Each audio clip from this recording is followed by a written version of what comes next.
One thing about the food world that has always mesmerized me is how we pledge an unwavering allegiance to some of our regional food brands. Somehow these brands become part of the fabric of our identity. They have a legendary reputation that stretches beyond their service area. California's In-N-Out Burger, for instance, has created such a cult following that when they recently opened a new location in Colorado, the line was 14 hours long. So why do people become so dedicated to their local food brands? And how do these brands weave themselves into the tapestry of our collective consciousness? The only way I know how to explore this topic is to dive into one of my own regional devotions, because where I come from in the Philadelphia region, it's in Wawa we trust. Wawa was founded by the Wood family, who for over 300 years has done a great job at adapting to the needs of the local community. They started up a dairy business in 1902, setting up shop in a Pennsylvania town that would inspire the brand's name, Wawa, the Ojibwe word for wild goose, which has been incorporated into the Wawa logo. In 1964, they opened the Wawa Food Market, and as the decades rolled on, Wawa became the pit stop in our region, adding build-to-order foods, drinks, coffee, gas stations, and surcharge-free ATMs to their ever-evolving list of services.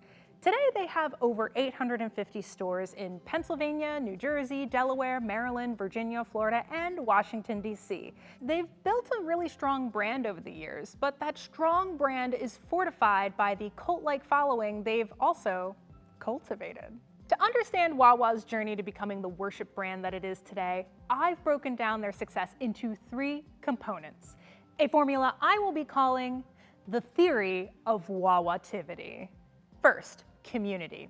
Wawa has embedded themselves within the Philadelphia region's community. They didn't need trending hashtags or influencers. They went viral organically, and they did it through creating reliable services that fit seamlessly into the everyday routines of its customers. But the big component to the community's success is its regionality. They're only in a few states, and this plays to our local pride. Wawa is a shared experience among those who have been blessed enough to see the neon Wawa sign light, and we go out into the world to spread the gospel of Wawa's greatness, which brings me to my second point, ambassadorship.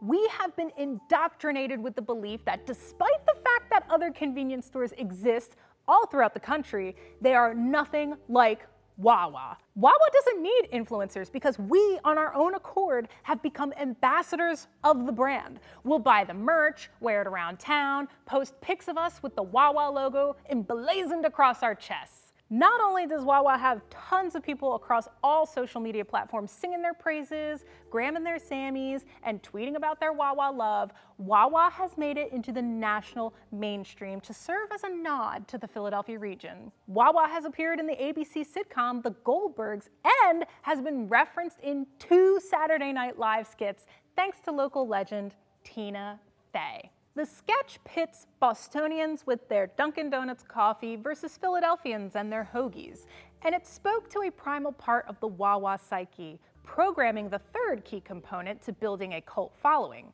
rivalry. Nothing pulls a community together like a good old-fashioned rivalry. We may come from completely different backgrounds, but when somebody dares to make the claim that Sheetz is superior to Wawa, we band together under the common cause to defend our beloved convenience store, for it is our love of Wawa that unites us.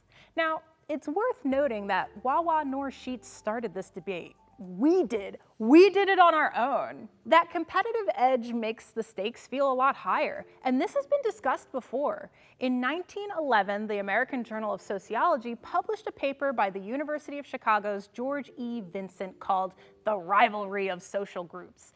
In this paper, he discusses the fundamental things that make people feel like they're part of a group, which are essentially a common interest, whether this be a past experience like I grew up with Wawa, a present crisis, and or a future purpose. We must secure Wawa's dominance. Vincent also discusses how rivalry can intensify these feelings of group consciousness.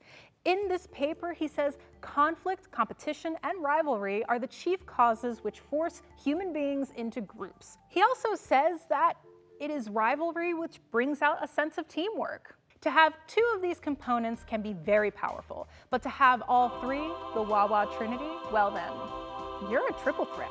The theory of Wawativity can be applied to any food brand or anything that has the power of cult-like influence, really. Try it out for yourself. Does this equation work for your region's local delicacies and hometown food brands? Tell us the results in the comments.